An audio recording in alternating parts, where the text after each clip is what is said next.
Salve, salve, morceguetes e morcegotes, sejam bem-vindos a mais um episódio aqui na Caverna do Morcego. Primeiramente, queria agradecer aí a presença de todos, mas queria lembrar vocês também aí de seguir nas redes sociais, morcego, Marcos, às vezes no TikTok também, mas Twitter, Instagram, e também de assistir a gente na Twitch, em twitch.tv/Caverna Morcego, que é o nosso outro projeto, onde a gente tá sempre fazendo live, inclusive aonde rolou essa live com o Gabriel Colombo, e também no YouTube. E lembrar que esse projeto só é possível a partir do seu apoio. Então, em apoia.se/Caverna Morcego ou a partir do Pix mpbl95531@gmail.com, você pode fortalecer os projetos da Caverna do Morcego. E também temos cupom de desconto, hashtag morcego na autonomia, que te dá 20% de desconto na autonomia literária, e expressão morcego, que te dá 20% de desconto nos livros do grupo de estudos que são da expressão popular. Então, aproveita aí, bora lá e bom episódio.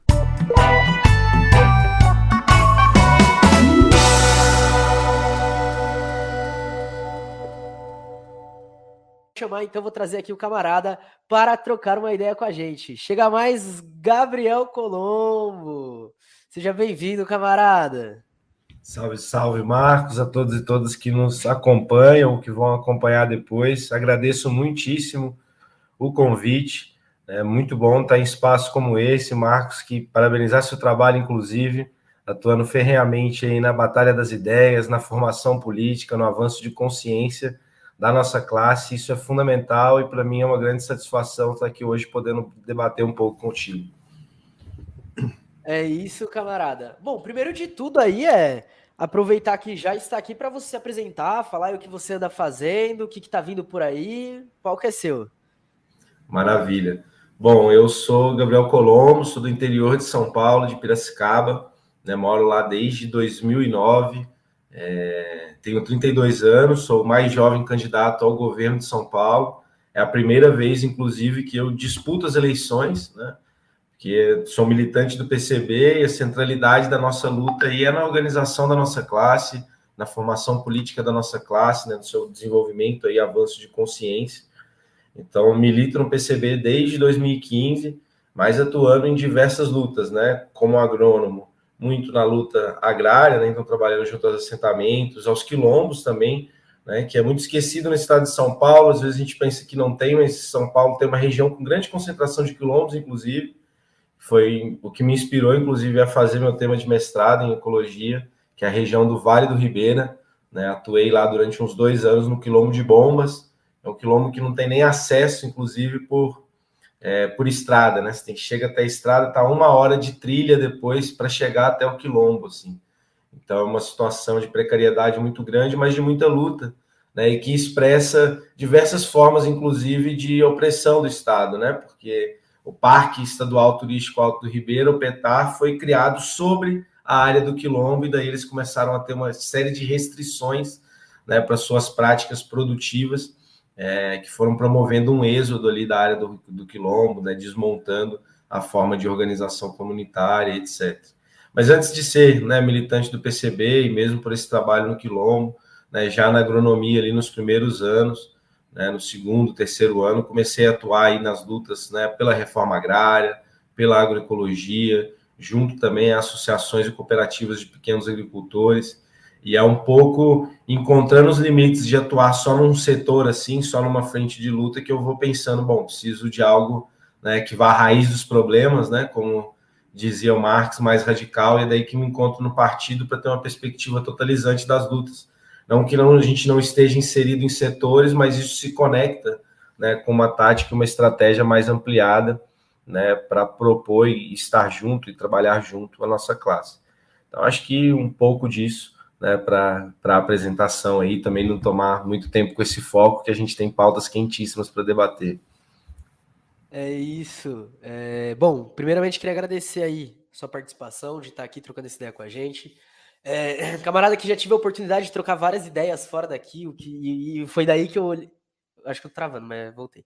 E foi aí que eu olhei e falei, putz, preciso dele aí, porque tô curtindo. Inclusive, o tema foi proposta sua, e é um tema que eu vejo que muita gente se esquiva, né, de fazer. Enfim, inclusive no momento que a gente tá passando agora, eu acho que o primeiro desvio, por exemplo, do cara lá do Rio de Janeiro, antes do que falou ontem das drogas, mas começou nisso daí, né? E hoje a gente está aqui então para falar um pouco sobre segurança pública, um pouco sobre policiamento. O camarada Gabriel Colombo, inclusive, esteve na USP essa semana, e lá na USP a gente está tendo um problema com a polícia, que é a presença da polícia militar. E por onde que você acha que a gente deveria começar esse debate sobre segurança pública, sobre a polícia, sobre o que acontece nas periferias? Por onde você acha que a gente deve iniciar esse debate? Bom, no campo da segurança pública não é muito diferente de diversas áreas, no que tange a gente, na esquerda, ter abandonado, né, um debate propositivo e que toque, assim, o cerne dos problemas, né? A gente, para não perder voto, para não abalar a classe média, né, para não desenvolver né, a consciência da nossa classe por conta dos limites das eleições, abandonou a pauta de debater criticamente a segurança pública, né? Então, você vê aí a maioria dos candidatos, né, que se apresentam no campo de centro-esquerda, ou mesmo de esquerda, alguns até da esquerda socialista, não tocam em denúncias no que é a violência policial, no que representa, né, a guerra às drogas, que na verdade é uma guerra, né, aos pobres. Isso tudo vai sendo esquivado. Fala-se muito na carreira militar, né, na promoção de um currículo, né, de direitos humanos na formação dos militares, como se isso já não existisse, né? Aí na USP, a Academia do Barro Branco tem no seu conteúdo diversas disciplinas de direitos humanos, mas não é isso que vai transformar, né, esse braço armado do Estado. Então, eu acho que colocar em pauta isso, né, e denunciar as situações que ocorrem é fundamental. E quando eu estava conversando com o Marcos, né, sobre o tema, né, tem algo da USP, né, que o Marcos está muito engajado em fazer essa denúncia corretíssima da Polícia Militar dentro do campus, mas da importância da gente casar essa luta junto à nossa classe, sobretudo os seus setores mais precarizados, né, que sofrem com o extermínio da juventude negra nas periferias, com o encarceramento em massa, né, com a humilhação. Então, a gente tem diversas formas aí da polícia, né, de fazer os enquadros vexatórios, né, humilhantes, sobretudo da nossa juventude, mas não só, e sempre com um corte muito racializado, né, da nossa população, da população trabalhadora. Então, acho que colocar, né, em denúncia essas questões, né, apontar aqui, olha, o que predominou até hoje na segurança pública foi apontar a militarização como a solução. E ninguém se sente mais seguro por isso. Pelo contrário, se a gente vai, né, uma das atuações que eu participo bastante também do partido é junto às ocupações. Nas ocupações, todo mundo se sente inseguro na frente da polícia, na verdade. Né? Se a polícia está na rua, né, e você é uma mãe, vê seu filho saindo, ela fica com medo de seu filho ser preso, né, dele tomar uma surra, dele ser assassinado pela polícia, né?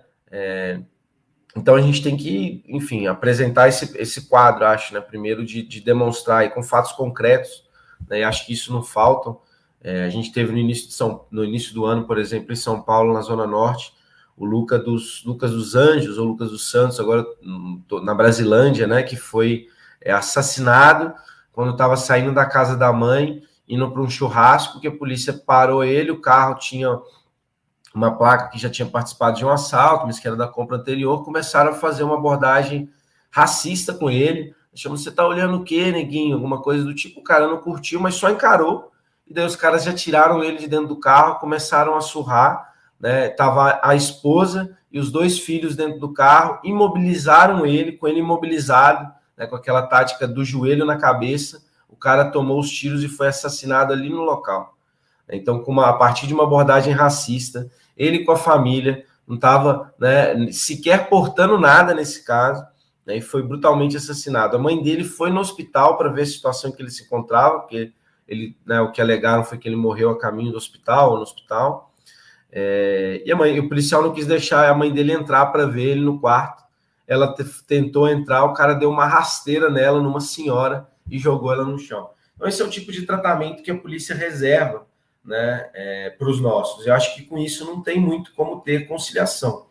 Então, acho que, enfim, para colocar o debate, antes da gente entrar em propostas, como fazer, eu acho que esses aspectos de unificar todas as lutas, né, que vão desde a legalização das drogas, a luta contra a violência policial, a luta contra o encarceramento em massa, a luta, né, contra a presença da PM no campo, é fundamental. E fazer isso também né, de uma maneira afirmativa, que aí a gente pode colocar depois em termos de propostas, o que a gente tem acumulado de debate nesse sentido. Aproveitando como você abriu, né, me vieram duas coisas assim na cabeça que eu acho que são dois debates que realmente sempre se alinham quando a gente começa a falar dessa questão, né? O primeiro debate é que vai ter aquela galera que vai falar, mas é só um caso e tal, não sei o quê. E aí quando você vai ver, é 2, 3 casos todo dia. É uma coisa sistêmica, né? Uma coisa sempre tá acontecendo algum caso em algum canto do país.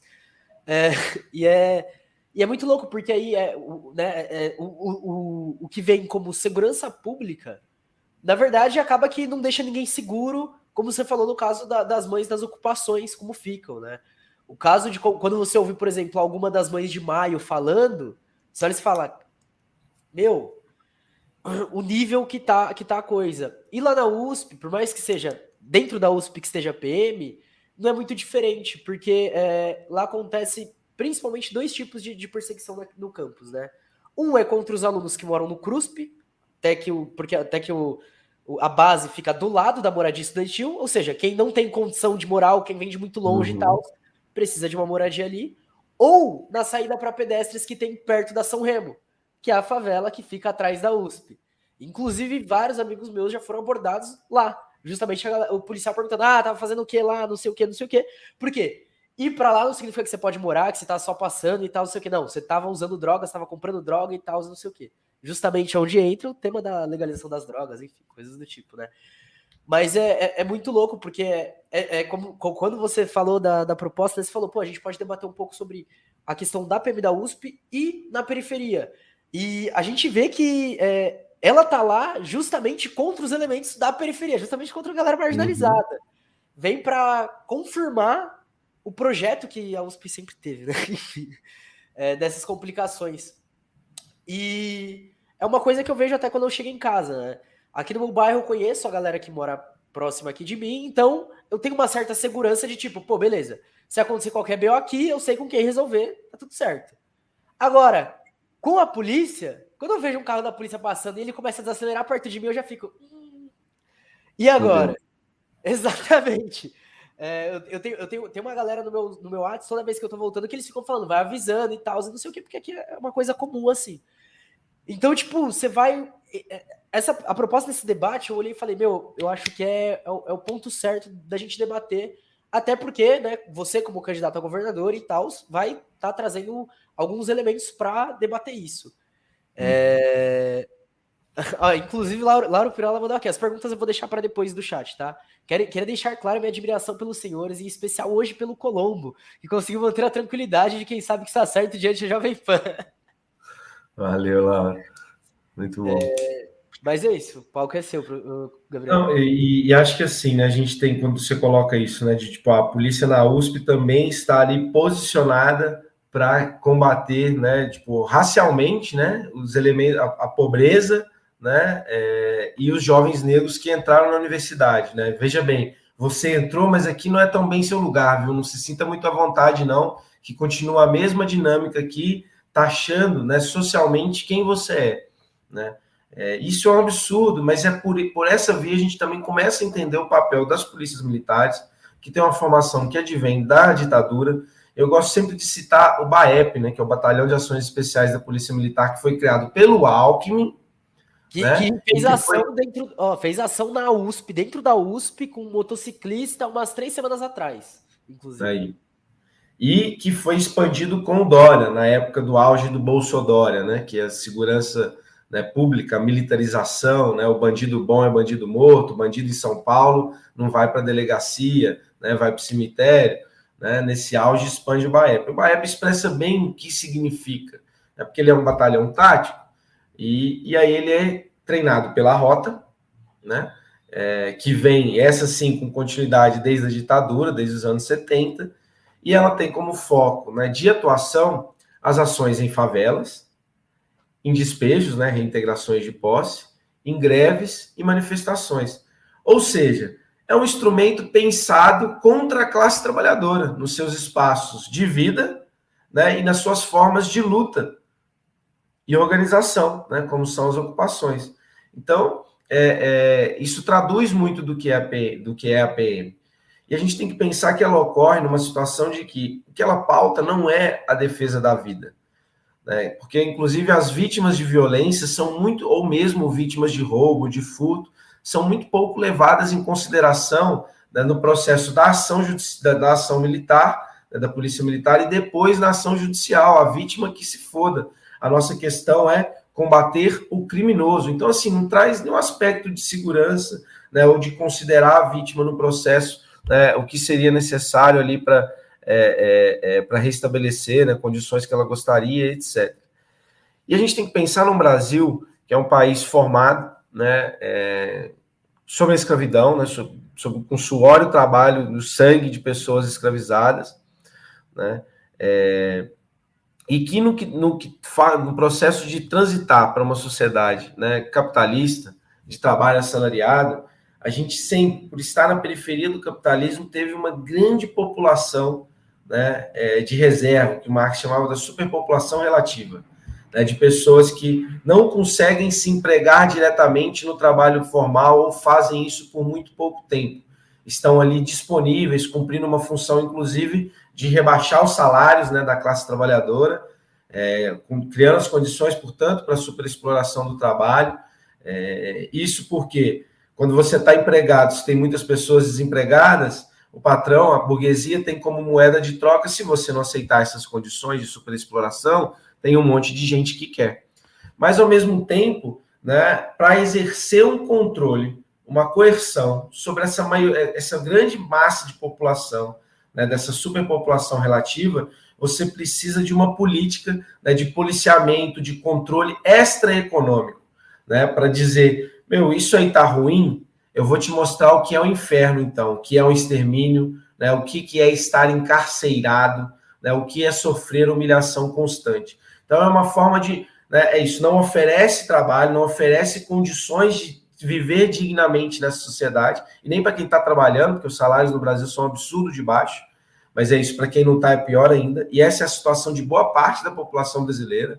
Saiu os dados essa semana, né, do Sebrae, que 90% dos ditos empreendedores, com muitas aspas, não tem nenhum funcionário, ou seja, o cara é um desempregado que desenvolveu um trabalho autônomo para poder sobreviver, e metade deles recebem até um salário mínimo, ou seja, não conseguem sequer pagar um aluguel, que é difícil de achar um aluguel, né, por menos de R$1. Então, se a gente pega do trabalho informal, que é quem não vai ter nem o CNPJ do MEI, etc., a gente tem 39 milhões de pessoas no Brasil nessa situação. Então, assim, é uma população muito grande. E que, como que você vai coagir ela, então, a ficar na linha? Ela não se insurgir, né, contra esse sistema, né, contra o capitalismo, e falar, mano, vamos pôr abaixo tudo isso, vamos nos revoltar, a gente não aceita essa ordem. Para você fazer com que essas ações não sejam coletivas, que elas se individualizem, você entra com uma política, né, de guerra às drogas, que na verdade é uma guerra aos pobres, né, porque não existe, a gente não faz guerra contra o objeto, a guerra contra os computadores. Guerra é um ato humano, contra um grupo social guerreando contra o outro.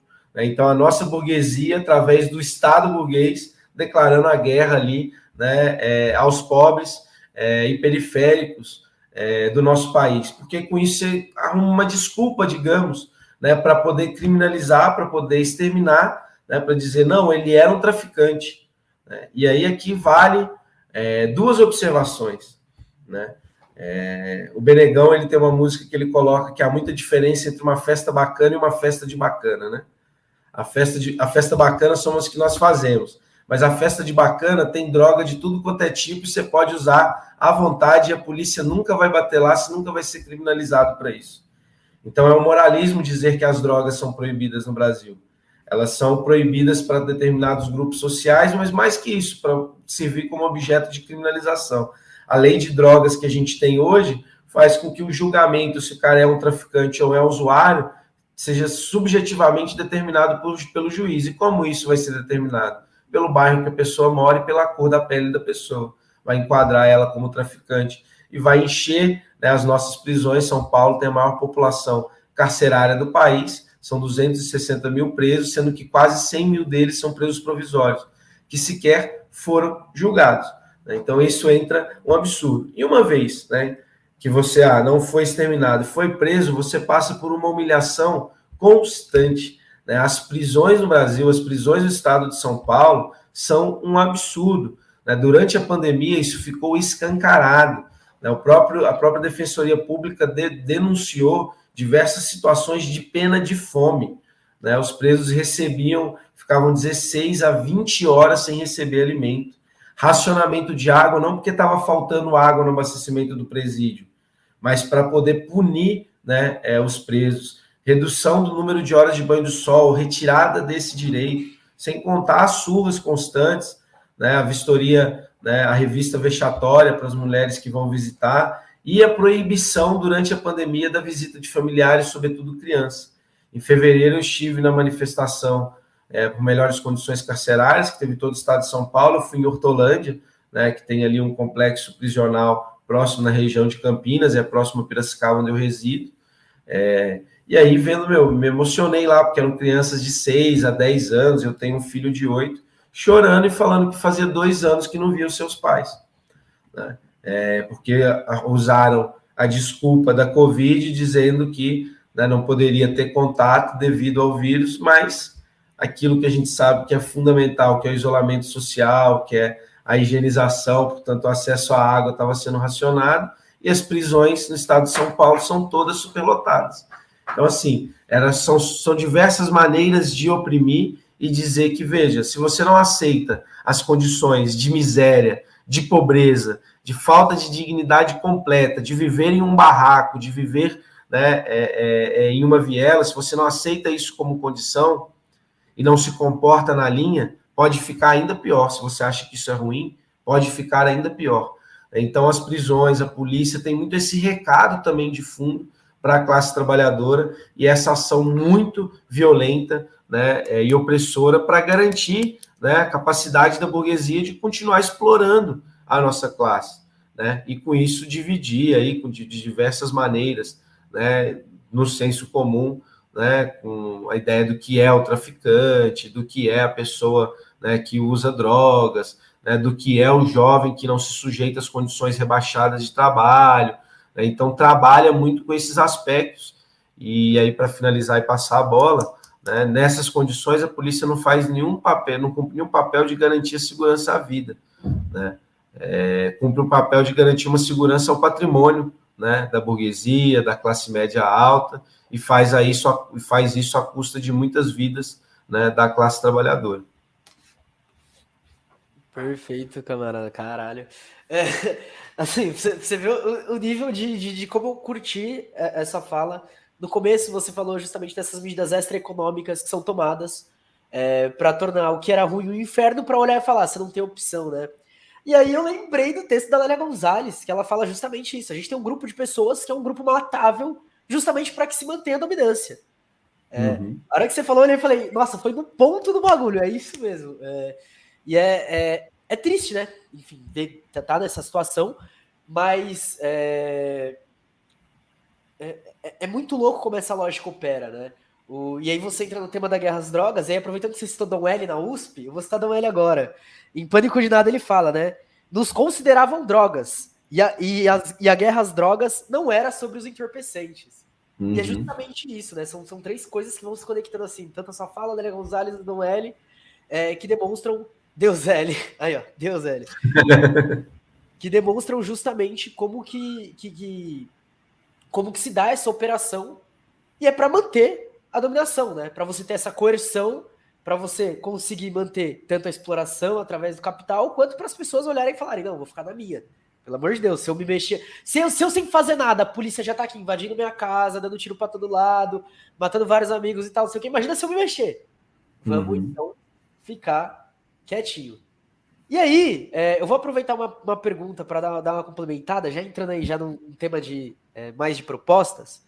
Mas aqui, ó, meu dedo esquerdo mandou. Gabriel, o treinamento militar é um grande problema. Mas como podemos pensar em tornar obsoleto esse tipo de instituição, melhor integração das cidades, oportunidades?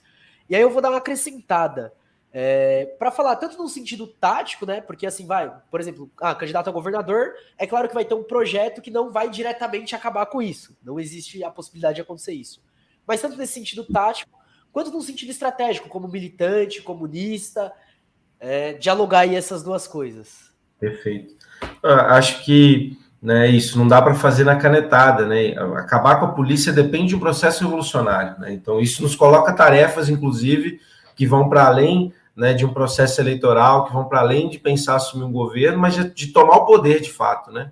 Como diz o Lênin, para fora do poder tudo é ilusão, né? Então, a gente tem que pensar que as transformações radicais, né, elas vão depender de algo mais, né, do que ter um comunista dentro de um governo, mas disso fazer parte de um processo, né, de construção do poder popular, né, da capacidade do nosso povo criar as condições de dirigir econômica e politicamente a nossa sociedade e enfrentar a burguesia, ter, né, claramente esse objetivo, né, de tomada de poder, de colocar abaixo esse estado de coisas e construir uma nova sociedade. Mas tem como a gente pensar hoje em elementos que, né, contenham, né, a violência da polícia militar. Por exemplo, hoje no estado de São Paulo a gente tem a questão da implementação das câmeras, que isso seja universalizado em todas as fardas. E a gente sabe que eles vão adotando, né, e tem que ser algo que aprimore tecnologicamente, aprimore em termos de práticas, né, porque a gente sabe que já tem estudos em países que implementaram, que com o passar do tempo, né, os batalhões vão desenvolvendo formas de mascarar, né, a presença dessas câmeras e voltam a elevar novamente, né, o índice de casos de violência, né, e de homicídio. Então, beleza, serve para um primeiro momento, mas pensando que não dá para parar por aí. O segundo, né, e junto com a própria questão da câmera, o arquivo disponível dessas filmagens ele tem que ficar, né, disponível para conselhos populares que vão ser formados. Beleza, pode estar lá a ouvidoria da polícia, mas tem que estar os movimentos, né, dos direitos humanos que atuam com isso. Está presente, por exemplo, representação de organizações como as Mães de Maio, que sofreram e foram vítimas diretamente, né, dessa violência policial. Tem que estar junto disso representações, né, da classe trabalhadora, dos bairros, etc. Tem que estar presente, né, para poder, de fato, né, contribuir no controle desse órgão. Terceiro, todo mundo, né, todo policial que, né, pratica, porque assim, está tudo fora da Constituição, né? As violências, os enquadros, né, a invasão de barracos sem mandato. Só que, foda-se, né? Tipo, o que vale é quem tem a força. Então, se a gente está no quadro tudo da ditadura. É como se tudo da ditadura. Exato, e tudo isso está ilegal, né? Tipo, essas formas de enquadro, essas formas de invasão, o extermínio, obviamente, né? Os homicídios praticados pela polícia, enfim, a forjar, né? Droga, arma nas mochilas aí da juventude, tudo isso está extra legal. Então, quem praticar isso, a gente exercendo esse controle, vai ser exonerado, demitido, sem direito. Isso é algo que dá, né, para fazer, dá para chamar para o debate público, dá para colocar isso em questão. Né? O quarto ponto, tem um desinvestimento no policiamento militar e parte desses recursos serem investidos, né, em comunidades que foram afetadas, né, pela violência policial, pela guerra às drogas, na reparação das vítimas. Né? Isso é fundamental. Né? Um quinto ponto, a gente tem que criar as condições de transitando, né? Tipo, então é isso, né, a dialética entre reforma e revolução. Né? A reforma para a classe trabalhadora, como fala a Rosa Luxemburgo, ela é sempre uma conquista se ela amplia a nossa capacidade. A Rosa aí. Se ela amplia a nossa capacidade de organização e consciência da nossa classe. Se ela é uma migalha que apassiva a nossa classe, ela não serviu, né? Ela não está junto do processo revolucionário. A gente tem que ter conquistas nesse caminho que sirvam para aprimorar. Uma dessas é fazer uma transição para uma segurança comunitária. Então, por exemplo, nos locais de trabalho, de estudo, né, como a gente está debatendo aqui junto, né, a Universidade de São Paulo, e de moradia, né, você ter, a partir, né, do Estado, um estímulo e treinamento para que a comunidade tenha capacidade de autodefesa, possa eleger, né, pessoas eleitas responsáveis pela segurança desses espaços e que, né, os seus cargos sejam revogáveis. Então, ela recebe, beleza, né, enquanto funcionário público, mas é revogável, para não criar essa lógica de um braço permanente de violência. Porque se ele deixa de atender aos interesses daquele determinado bairro, daquele determinada, né, universidade, daquele espaço de trabalho, ele já não está servindo mais aos interesses da comunidade, então ele não nem cumprir aquele papel, né? E que isso seja garantido com treinamento, né? Com preparação, né? Com diversas técnicas aí que preparem para enfrentar diversas formas de violência.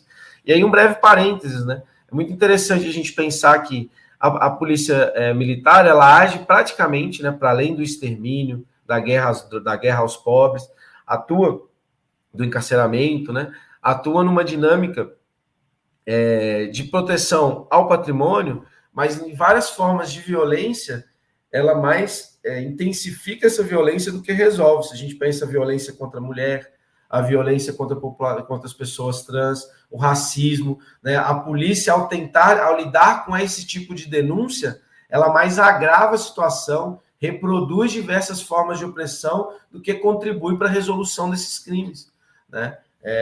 Então, assim, a gente tem que pensar o tratamento da violência no seu conjunto, e aí, desse parênteses, para um outro ponto, né? Então, o combate, por exemplo, né, a opressão, a violência contra a população LGBT, passa por criar redes de acolhimentos, né, porque é uma população que sai de casa muito jovem, salvo engano, a média de idade que a população LGBT sai de casa, boa parte por ser expulsa, é entre 12 a 15 anos, e vai se colocar em situações de superexploração do trabalho. Então, tem que ter esse espaço, as condições de garantia de emprego.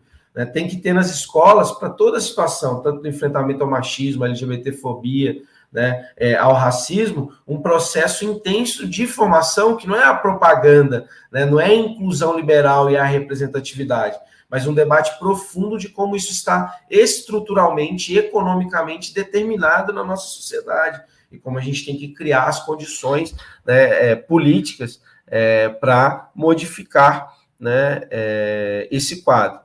E aí um outro ponto, né, a gente tem que promover uma política de Então, assim, né, eu acho que aí eu fechei mais a questão da polícia em si, mas queria falar de outras das consequências, né? Mas então eu acho que da questão da polícia é isso, não dá para acabar na canetada, mas a gente tem que criar as condições de controlar, reduzir a violência e punir eles, né? E criar as condições da nossa própria população, promover as condições, né, de segurança à vida de fato.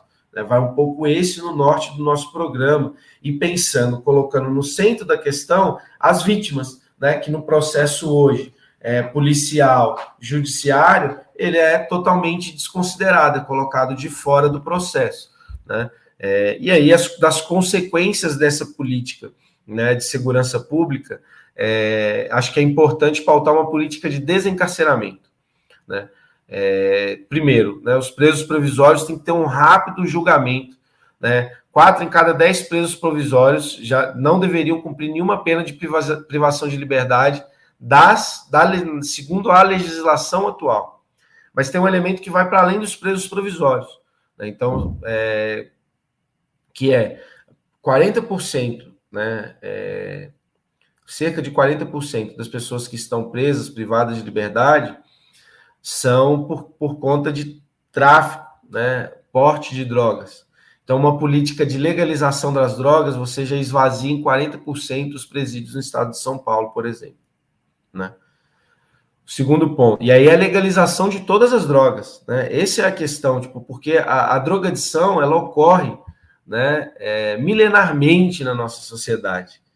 A questão de tratá-la nos seus casos, quando eles impactam para a vida das próprias pessoas, e aí é um caso de saúde, não é um caso de crime, de punição criminal. Isso deve ser encarado e enfrentado dessa maneira, né? Inclusive para tirar do debate como tabu, para a gente conseguir racionalizar melhor esse consumo, e obviamente, né, nas condições em que todos tenham dignidade, a gente vai ter menos casos, né, de uma drogadição abusiva que compromete as suas próprias condições de vida, coloca em risco sua própria vida, né, enfim.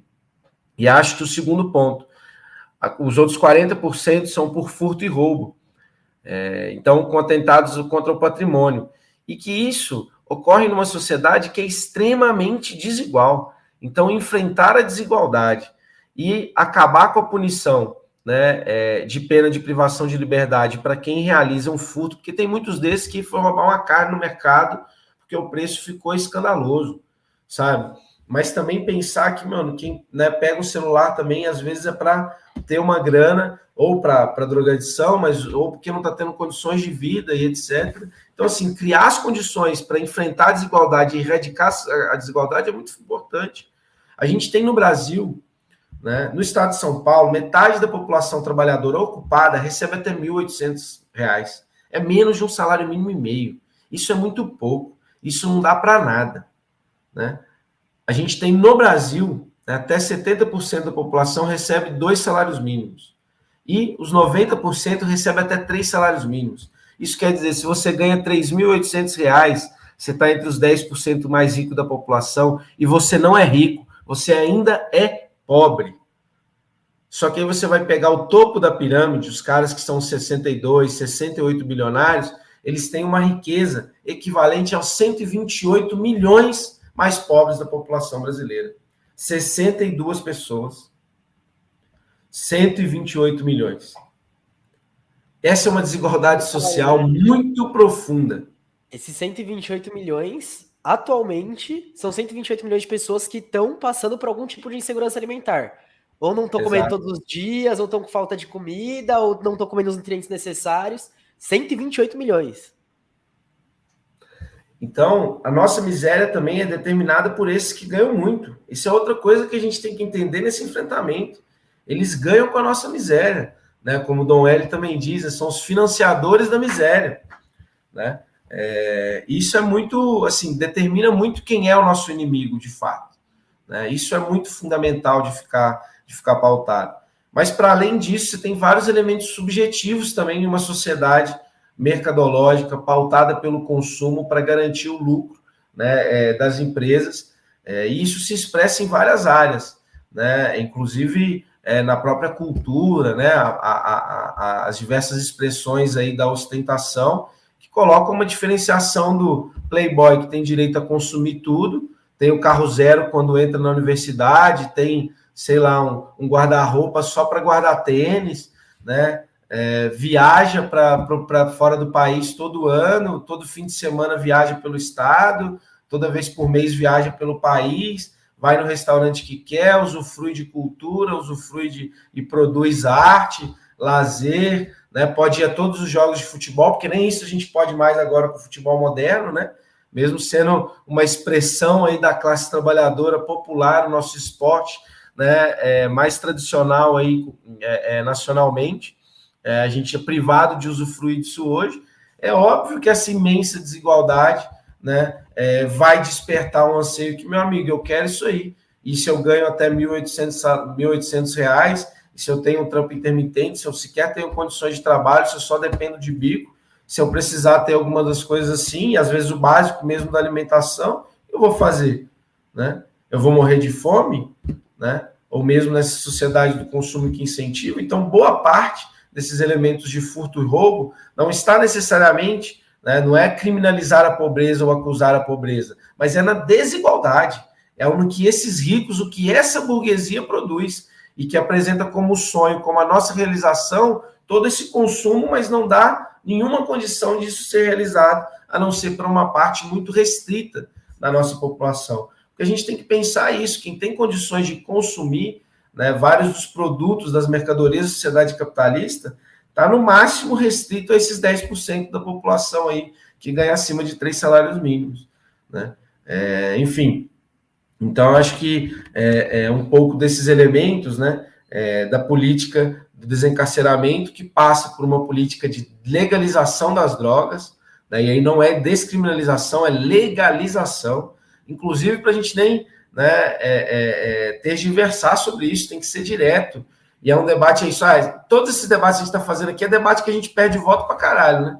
Mas foda-se, nossa questão não é o voto, nossa questão é o quanto a gente avança nas questões fundamentais. A gente tem que saber pelo que a gente está lutando para poder lutar. E a gente tem que saber contra quem a gente está lutando para a gente poder lutar. E tem que fazer isso de cabeça erguida, né? E fazer isso conquistando esse debate, que é um debate difícil, por exemplo, né, nos centros das cidades, é um debate difícil entre, né, os setores mais bem remunerados da classe trabalhadora, né, que no Brasil é difícil até de chamar de aristocracia operária, né, mas a gente tem alguns setores que entram nisso, nas classes médias, que tem uma luta em comum contra a burguesia. Mas se a gente vai nas ocupações, nas periferias, o tema de falar do fim da PM é muito tranquilo.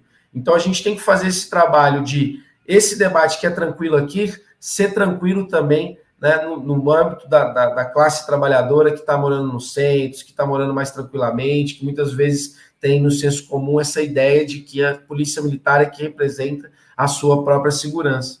Né? A gente tem que, porque uma das formas também de nos dividir enquanto classe, para nos enfraquecer, para a burguesia nos oprimir, também criar essas várias fragmentações e cisões dentro da classe trabalhadora. Então, parte da nossa tarefa enquanto campanha, enquanto partido de uma maneira generalizada, também é conseguir, né, essas pautas que são mais polêmicas consigam entrar em todos os espaços. Né, que beleza, se não vai convencer agora, a gente em algum momento, com a própria demonstração prática da realidade, com a experiência concreta, vai demonstrar que é a pauta justa. Como o Marcos falou, né, se a gente começa a denunciar e colocar isso, e tem muita gente que faz isso e faz bem, cito aqui um exemplo, que é o Ponto de Jornalismo, por exemplo, demonstra que, não é nenhuma casualidade o que acontece, né? Acontece com muita frequência. A questão é que, né, não é televisionado, assim como a Revolução não foi. Né? É isso. E sobre essa questão até dos próprios debates e de como a gente leva essas discussões, a Angela Davis, Porque as Prisões Estão Obsoletas, ela fala, no final da escravidão dos Estados Unidos, entra um tipo de trabalho forçado, ainda não entrou as prisões, mas entra esse trabalho, e uma galera já começava a bater, galera, isso daí não dá certo, isso daí não dá certo, isso daí não dá certo, enquanto a sociedade se colocava, né, de um modo geral, principalmente as classes de cima, não, mas é o que tem para fazer, é o mais avançado que a gente vai chegar. Um tempo depois, acaba o trabalho forçado e, é claro, entram as prisões. Aí ela fala, e hoje a gente tá batendo pelo fim das prisões. Uma boa parte hoje fala, não, as prisões não vão acabar e não sei o quê. Só que é o que diziam antes. E cada vez que dizem não e tal, a gente prova na realidade que a gente pode mudar o bagulho. E é isso. Yuri Ribeiro Moleiro, salve, importantíssima candidatura. Essencial apresentar a esquerda de luta e não somente conciliadora. A gente pode ir para mais um bloco de pergunta? 3 perguntinhas? Então, a primeira, e eu acho que é uma pergunta que muita gente tem, principalmente a galera da periferia, que é uma coisa que acontece constantemente, né? Camarada, minha família do interior de SP saiu de professores para trabalhadores da segurança pública, carcereiros, policiais, etc., em uma geração. Como oferecer algo além desse caminho para as cidades pequenas, né? Então, uma saída... E acho que não só em cidades pequenas, né? Mas eu tenho vários amigos que diversas vezes chegam e falam: putz, meu sonho é ser policial e tal, e não sei o quê. E, inclusive, um amigo muito próximo, que eu tenho um grande carinho, que quer ser policial, a mãe é professora. Então a gente vê muito isso. Posso para a segunda pergunta? Haddad quer aulas de racismo estrutural nas academias de polícia em São Paulo. Você acha que isso teria efeitos práticos através do conhecimento ou seria apenas uma burocracia que não mudaria nada? Enfim, minha opinião é bem clara sobre isso. Lauro Pirola. Existe no estado de São Paulo uma lógica do judiciário de prender preventivamente, principalmente nos casos de tráfico, prendendo porque o policial militar já aponta como tráfico de droga. E o MP faz alegações genéricas na defesa da ordem pública. Existe algo que possa, na prática, resolver isso como governador? E essas vão ser as 3 perguntas da rodada. Seu microfone tá fechado. Caramba, 2 anos de pandemia a gente ainda não aprendeu, né? Não, é sempre isso. Às vezes você acha que fechou e tá aberto. Não, muito boas as questões, agradecer, né, aos camaradas que estão acompanhando. Acho que a questão da alternativa de trabalho, justamente a gente precisa de uma política de emprego massivo, ampliado em todas as áreas. A gente tem, no estado de São Paulo, foram 28 anos do governo do PSDB, que aprofundou um programa neoliberal que, né, promoveu um desemprego ampliado, assim, precarização das condições de trabalho, e teve como base uma privatização das empresas públicas e um sucateamento dos serviços públicos. Então, por exemplo, né, o Marcos faz sociais, né, Marcos? Para quem está nas sociais, que quisesse ser professor, desde 2013 não tem concurso público, é a categoria O precarizada. Nem penso nisso. E aí é isso, tipo, com baixos salários, né, aí para poder justificar, garantir propor nova carreira docente, né? O Dória, para poder chantagear os professores, põe um salário com subsídios, né, que não vão ser incorporados depois da aposentadoria, que não tem perspectiva, né, de plano de carreira, de fato, para quem estiver na categoria O, mas não tem isso desde 2013. Né? Imagino que aqui muitos que estão acompanhando também, né, seja um público também mais das universidades, e aí a gente pensar que no estado de São Paulo, por exemplo, você tem 19 institutos de pesquisa e mais da metade, né, dos cargos técnicos científicos estão desocupados, as pessoas foram se aposentando e não teve concurso público novamente desde o início, né, dos anos 2000.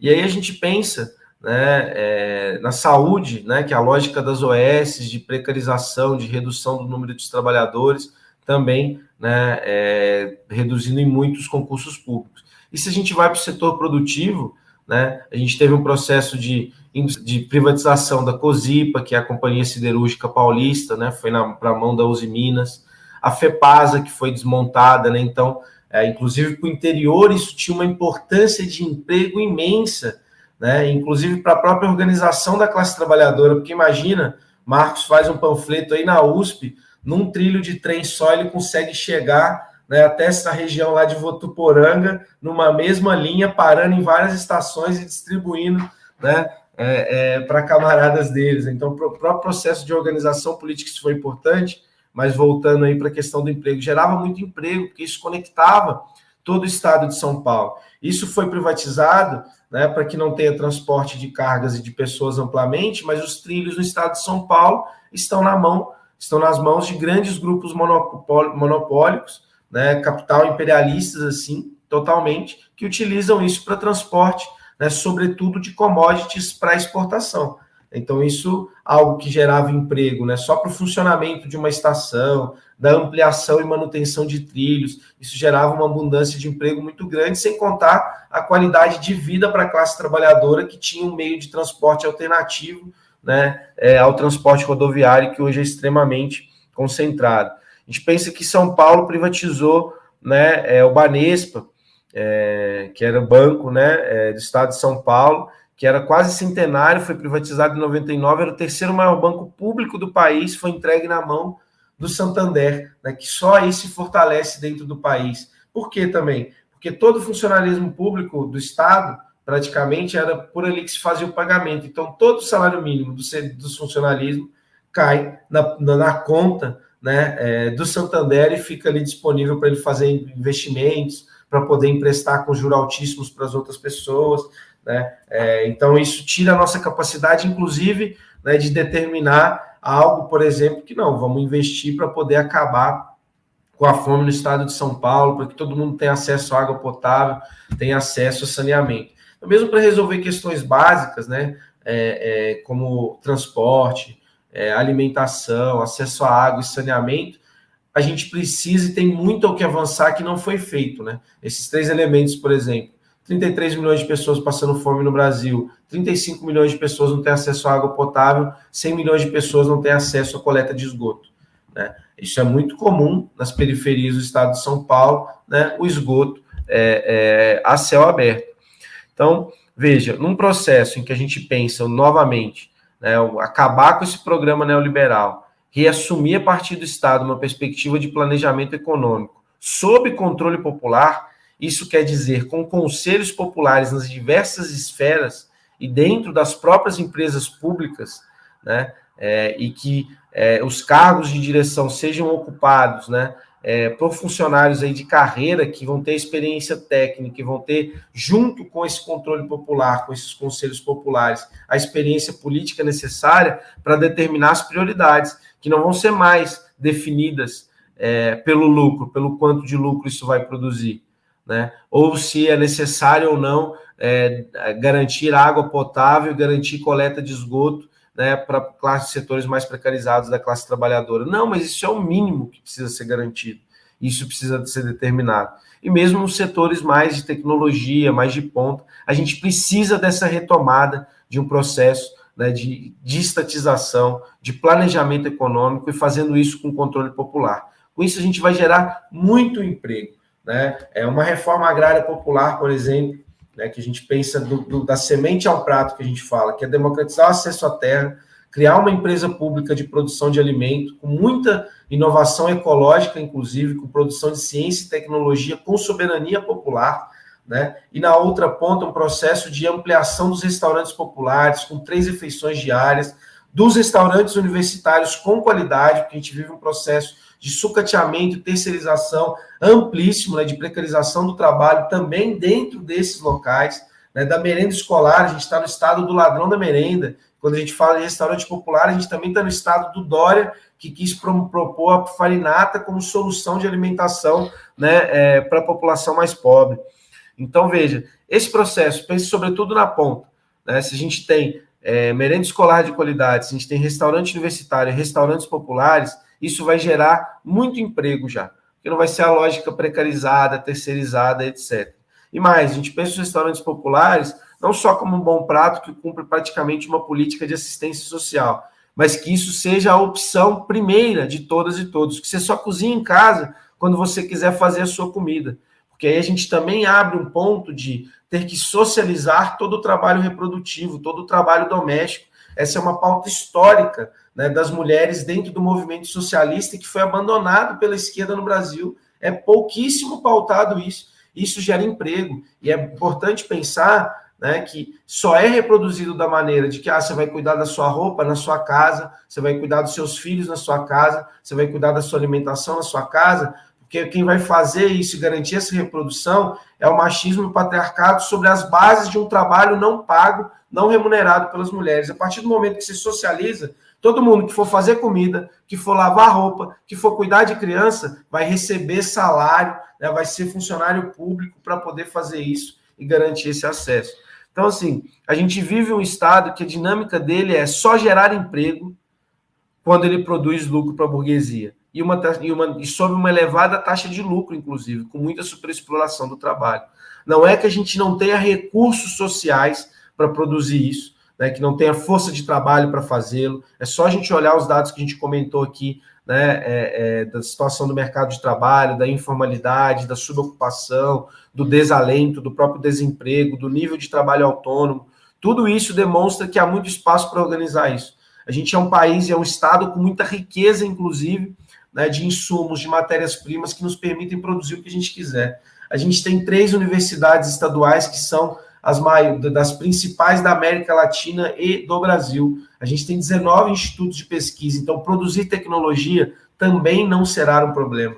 A questão é, tudo isso está sob o controle da burguesia. Então, novamente, a gente volta, né, esse processo de transição, né, de fim da PM, também da criação das condições de emprego, pode ser melhorado muito, pode ser arrancado da burguesia, né, mesmo com um governo comunista, por exemplo, dentro do estado de coisas atual. Mas ele vai ser inócuo e pouco duradouro se ele não for além disso, né, e colocar o poder de fato nas mãos da classe trabalhadora, né, o poder de fato para o povo. Sobre a questão, né, do currículo, né, sobre o racismo estrutural dentro da academia, da PM, isso aí é tipo, né, aquela questão do Carrefour que depois de bater e assassinar várias pessoas negras no mercado, né, começou a promover nas suas propagandas um curso de formação sobre racismo estrutural. Isso não vai mudar o problema, isso vai dar uma maquiada no problema.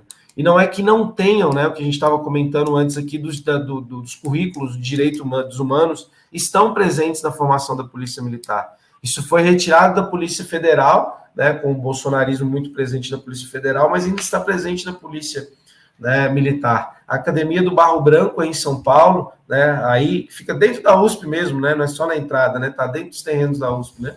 Ela fica logo depois da portaria. É logo depois, né? Vizinho, né? Não é? Tá ali. Tá ali. E aí, lá é um modelo, inclusive, de currículos em direitos humanos, né? E isso resolve. A Polícia do Estado de São Paulo mata menos, a Polícia do Estado de São Paulo ela é menos violenta, né? Ela não faz enquadros e abordagens racistas, né? Ela não humilha com frequência, extermina a juventude negra. Acho que não muda. Então, tem muito pouco potencial, né? Eu acho que vai servir para algumas propagandas, para algum marketing, né? mas um efeito assim de mudança real, né, muito pouco provável, né? É aquela coisa de você perfumar a merda, né, mas não resolver o problema.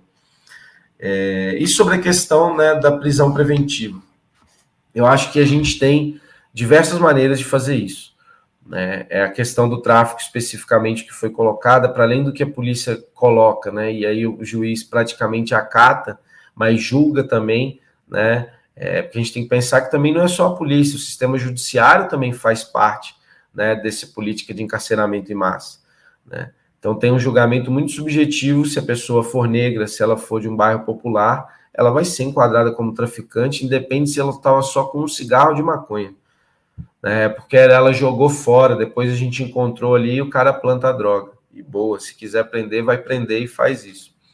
A partir do Estado, imediatamente o que dá para fazer? A gente pode criar um intenso, né, plantão jurídico, juntando defensoria, né, criando uma condição aí junto com os próprios advogados populares, criando organismos dentro do próprio Estado, com apoio popular, para criar aí uma intensidade de processo de desencarceramento, né, de julgamentos e de um desencarceramento rápido. Isso é algo que pode ser feito assim de início. Então a gente entrou no governo, meu amigo, vamos começar a desencarcerar hoje. Vamos ver o que tem aqui, vamos ver pessoas que estão aqui há 2, 3 anos, não foram julgadas, vamos pegar os casos, inclusive, né, e aí o que dá para entrar, porque são todos elementos também que influem no debate público, mas que tem medidas que podem ser realizadas. A gente tem uma das reivindicações na luta por melhores condições carcerárias, era a remissão de pena. Muitos presídios no estado de São Paulo não dão condições de trabalho, de estudo que vão reduzir a pena, né, da população carcerária. Então, criar essas condições também para reduzir as penas é algo que pode ser feito imediatamente e garantir isso em todos os presídios do estado de São Paulo. Inclusive, assumir no debate público a necessidade de desencarcerar para acabar com a superlotação, né, dos presídios. Então, tem várias maneiras de fazer isso imediatamente. Perguntou, que veio como complementação, que fazer isso junto dos advogados populares. Os advogados populares já atuam, em alguma medida, junto à Defensoria Pública, porque ela é escasseada no estado de São Paulo, tem pouca contratação, etc. E os advogados populares trabalham no apoio, né? Tem algumas formas de contrato lá mais precarizadas, mas trabalham juntos, né? Então, reconhecer isso, ampliar concurso nessa área para poder potencializar rapidamente. Só que aí eu citei, inclusive, os advogados populares, porque é um recurso que dá para mobilizar rápido, antes mesmo do concurso, mas depois trabalhar para formalizar, reconhecer isso dentro do próprio Estado como funcionário público. Até dar um exemplo de como funcionou durante um tempo, mas ano passado, nas prisões que aconteciam nos atos, a galera que eram advogados populares que já estavam ali na frente dos atos, cumpriam a função de ir onde estava acontecendo para segurar até chegar o pessoal da OAB, pessoal que já tinha ali, que trabalhava em conjunto com a galera que estava nos atos. Então eles cumpriam uma função muito importante, realmente, de na hora que acontecia o bagulho, já ir lá pegar o número da PM, para onde está indo, para onde está levando, quem que tá levando e tal, não sei o quê, de fazer isso e já deixar tudo marcado e pronto para quando chegasse a galera já formada, já só resolvia a situação. Muito bom. E aí acho que tem isso, assim como os advogados populares, eu acho que quando a gente vai assumindo, né, e aí pensar numa situação hipotética, por exemplo, né, de um governador comunista.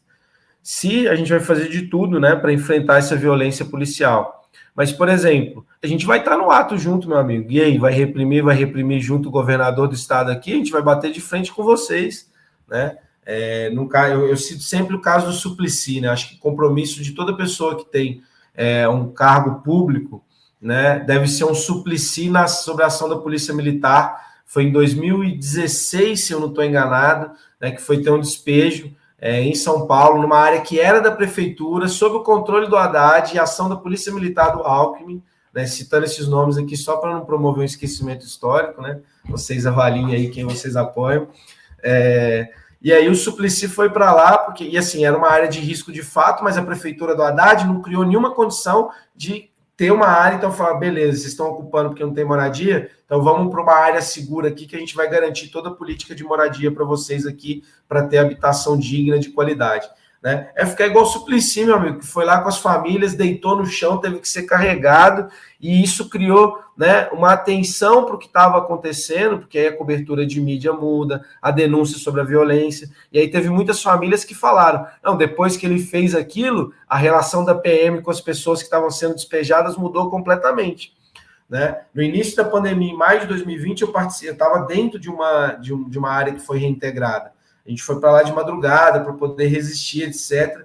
É uma ação de guerra civil o despejo normal. É só ver, né, o maior despejo, aí, um dos maiores despejos mais violentos da América Latina, que foi o massacre do Pinheirinho, promovido também, né, com a canetada ali do Geraldo Alckmin, né, esse grande companheiro Alckmin aí de alguns, né, não meu, felizmente, foi uma ação brutal. E assim, em Piracicaba, que foi essa que eu participei, era a ocupação Taquaral, que chamava. Assim, eram 100 pessoas, não era uma ocupação grande. Eles fizeram aquela tática do caldeirão de Hamburgo, que é cercar por todos os lados, né? Como é, tipo, faz uma entrada, depois começa entrando por todos os lados e vai te apertando, te pressionando, deixando sem saída, e nisso intensificando, né, a tensão. Porque tinha cachorro junto, o águia estava rodando em cima, o choque preparado, um monte de cara com bomba sem pino na mão, preparado para qualquer ação, né?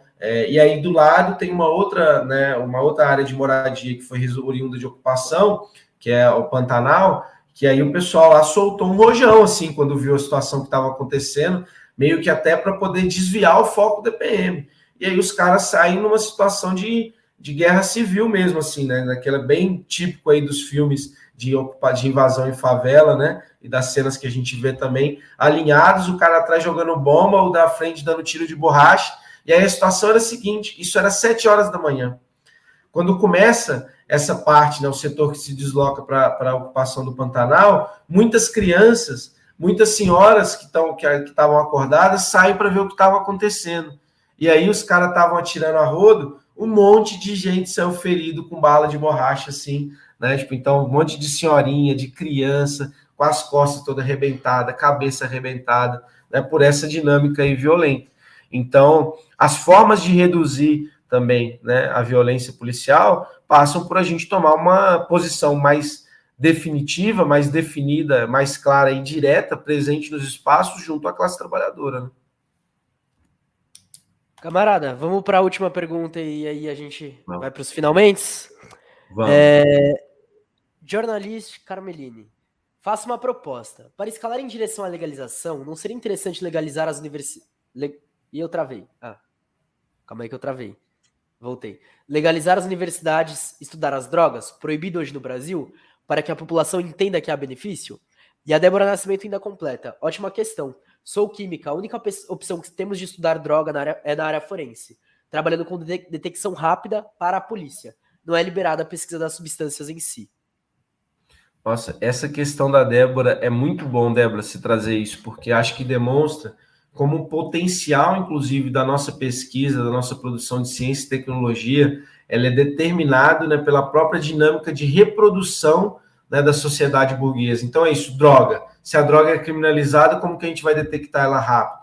Então isso você fecha uma enorme quantidade de possibilidades de pesquisa, né? E isso entra... Por que eu estou comentando isso, né? Porque no debate também de se o capitalismo já foi superado, se ele não cumpre o papel de desenvolvimento das forças produtivas ainda, isso fica muito claro quando a gente entra para o setor da ciência e tecnologia. Porque assim como ela colocou nas drogas, né, somente o que serve à guerra às drogas é reproduzido, hoje só vai para frente na pesquisa também e só é tornado, né, passa da ciência para uma tecnologia que vai ser aplicada socialmente, aquilo que dá lucro para o capital, aquilo que intensifica a exploração da força de trabalho, aquilo que intensifica o controle sobre a classe trabalhadora. Não é algo que está pensando o desenvolvimento da humanidade, o desenvolvimento da nossa sociedade e um conhecimento mais abundante da nossa realidade. O capital hoje limita muito as nossas condições de produzir conhecimento e de produzir tecnologia. E isso precisa ser mudado radicalmente. E aí acho que, eu falei isso primeiro, porque acho que isso contribui para responder a pergunta também, né, que fica meio que precede, ter mais conhecimento sobre a questão ou já ter a legalização. Acho que essas questões andam mais juntas do que né, um passo depois do outro, porque a legalização ela também vai ser importante para poder ter essas permissões e essa ampliação de possibilidades na pesquisa. E acho que também tem um elemento, né, que é a urgência, né, que a gente tem de tratar as drogas, né, como uma questão de saúde e também para promover e criar as condições de reduzir o encarceramento, né, de acabar, né, com a guerra aos pobres, né, como, né, o Marcos citou muito bem, né, o Dom Hélio no início. Então, eu acho que é interessante, isso faz sentido quando a gente pensa numa disputa da opinião pública, mas essa disputa já vai ser feita também, né, no processo de fazer o debate sobre a legalização, né? E acho que hoje esse é um dos debates que só não avança mais, porque a esquerda tem pouca coragem, muita covardia, muito medo de perder voto, de avançar com esse debate, né, em várias áreas, porque eu acho que já tem, né, mais adesão, mais consciência social sobre isso, e a gente precisa disputar, né, e a gente só faz isso, né, se a gente coloca no debate público e aproveitar o momento que a gente está tendo visibilidade, está dando mais entrevista, né, fura alguma bolha e dá enfim, é o momento da gente colocar isso, porque não existe política do mistério, né? Falar, eu sou a favor da legalização das drogas, mas na eleição não é o momento de dizer isso, né? Não existe, política depende de você criar uma força política e social que defenda aquele ponto. Você só faz isso colocando, né, expondo, né, essas propostas. Bom, camaradas, eu sei que tiveram outras perguntas, mas elas vão ficar aí para uma próxima vez que o camarada Gabriel Colombo colar aqui de novo. Então já fica até o convite aí. Mas, então, pedi aí para você se despedir, fazer sua fala final e aproveitar aqui que a Débora também mandou. Bom dia, camaradas. Colombo, sou recém-chegado em SP e queria apoiar sua candidatura de alguma forma e não sei como fazer. Então, aproveitei o espaço para se despedir, para também já passar as visões de como isso é despedir com um comentário excelente, né? Eu agradeço desde já, Débora. E aí dizer que a gente, né, se puder entrar em contato pelas redes sociais, é o Gabriel Colombo PCB, né, no Instagram, no Facebook, o Colombo PCB no Twitter. Aí o Marcos fez a grande gentileza de colocar aí. A gente responde, troca uma ideia, mas para colocar assim mais abertamente. O que a gente tem feito, uma proposta de construir até o fim de agosto, então pegando contatos, organizando o que a gente está chamando de comitês do poder popular, né, para a gente poder distribuir os materiais, fazer as banquinhas de rua, trocar uma ideia, debater programa, conseguir ampliar esse diálogo com a nossa classe, né? É fundamental nesse momento, a gente tem que pensar que a classe trabalhadora, no seu cotidiano, ela está massacrada, está extenuada física e mentalmente, e está muito pouco disponível, por isso, para debater e para construir política. Mas no momento das eleições, como tem que tomar uma decisão sobre isso, né, e muitas pessoas, com muita razão, já encheram o saco, e não é à toa que a gente tem um índice de abstenção de mais de 20%. Então, até para dialogar com muitas dessas pessoas e falar, mas a gente quer, de fato, né, uma ruptura com essa ordem, a gente quer criar as condições de colocar abaixo esse sistema, a gente pode fazer isso, né, desde já. Então, essa ideia dos comitês do poder popular, né, quem quiser se somar, venha, vai ser muito bacana construir esse espaço conjunto. E a ideia é que, inclusive, né, não sejam experiências que se detenham nesse período eleitoral, mas que sirva de germe aí para muitas experiências de trabalho coletivo, sendo ou não, né, militante do PCB ou de algum dos seus coletivos ou da juventude, mas que a gente faça e amplie vínculo, né, com muitas áreas, com movimentos, com ocupações, para criar condições para a gente entrar e fazer o vínculo tão necessário com a nossa classe, né? A gente precisa, e a tarefa histórica nossa, que somos jovens, eu sou só jovem um pouquinho mais tempo do que o Marcos, mas sou jovem ainda, né? Essa é a tarefa histórica nossa. Se a gente fizer, ninguém vai fazer por nós. Né? A gente tem que garantir aí um futuro, né, de verdade, digno para todos e todas, e para a juventude ter futuro, ter aposentadoria, ter emprego. A gente depende de construir o poder popular, de construir uma revolução brasileira. Isso é fundamental. Então a gente tem que ir para cima, arregaçar as mangas, não é fácil. A gente já sofre, já se fode para um caralho, mas se a gente não fizer, ninguém vai fazer por nós. Então, nas condições de cada um, que são muito variáveis, né, de tempo, de energia, etc., a gente precisa se engajar nesse processo. Né? A gente precisa se tornar sujeito histórico para a classe trabalhadora ser o sujeito histórico que ela precisa para a gente construir uma sociedade sem classes. É isso, camarada. Queria muito mesmo agradecer sua participação. Queria agradecer a participação desse chat aqui maravilhoso, que fez ótimas perguntas. Galera também aí falando, né, já querendo apoiar, o que eu acho excelente. Só vou fazer um aviso enquanto eu encerro. Pra galera da Twitch, fiquem aí, que eu vou colocar uma raid, então vocês vão pra outra live. Galera do YouTube, acabando aqui, acabou mesmo, tá? Mas pronto, já coloquei, então ainda tem algum tempinho aí pra encerrar. Mas de verdade, muito obrigado por estar aqui. Muito obrigado por se propor a falar esse tema, que é um tema que, como você falou, muita gente, principalmente na época das eleições, busca desviar, mas vir aqui de estar passando esse papo, estar passando essa discussão, me deixa muito feliz, assim, porque a gente sempre fica, e principalmente, né, como comunicador, a gente fica, putz, será que eu apoio alguém? Será que eu apoio? Será que eu não apoio e tal? Mas vendo alguém assim, né, tá dando nesse espaço e tá se mostrando de frente, algo que aquece o coração. Ontem a gente fez uma live e a gente viu alguns projetos, e dentro desses projetos, o que ficou foi tipo, a gente não tá sozinho, tem gente fazendo, tem gente construindo. E é muito importante, tipo, mesmo ter isso daí, ter esse espaço. Eu fico muito feliz mesmo, camarada, aí, com tudo que foi dito aqui. E é isso, Eu, galera. Sigam o camarada, acompanhem, quem puder fortalecer, fortaleça.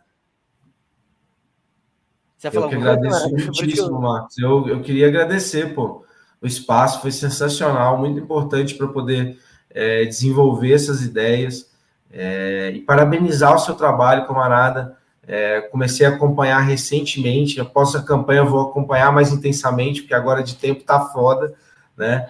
Mas é isso, é um trabalho fundamental aí, fazer essa batalha das ideias é imprescindível, né? A gente só vai construir e conseguir fazer a nossa maioria real da classe trabalhadora ser uma maioria de fato, politicamente, também fazendo essa batalha, também disputando, né, nessas trincheiras, e fico muito feliz de estar aqui hoje, poder ter contribuído, né, com o debate, agradecer ao chat também, que foi de fato maravilhoso, muito bom, fico muito feliz com isso, e vamos para cima, camaradas, a gente tem que criar as condições para poder dizer com clareza que é tudo nosso e nada deles. É isso, família. Obrigadão, até mais. Beijo.